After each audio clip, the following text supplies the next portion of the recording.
आणि आज मी जो विषय घेतलेला आहे हा विषय साधारणतः गेले किमान महिनाभर चालू आहे, पण दुर्दैवाने म्हणावा तसा तो लोकांपर्यंत जरी पोचला असला तरी लोकभावना त्याच्यावरती व्यक्त होत नाहीयेत.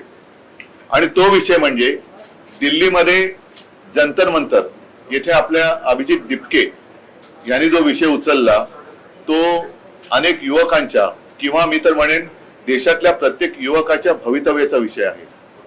नीट परीक्षेचे पेपर फुटले, त्याच्यानंतर अनेक विद्यार्थ्यांनी आत्महत्या केल्या, कोणी त्याच्याकडे लक्ष दिलेलं नाहीये, सरकारला वेळ नाहीये, सत्ताधारी पक्षाला इतर पक्ष फोडाफोडीमध्ये जास्त रस आहे, पण जिथे देशाचं नशीब फुटतंय, विद्यार्थी आत्महत्या करतायत, त्यांच्याकडे लक्ष द्यायला त्यांना वेळ नाहीये.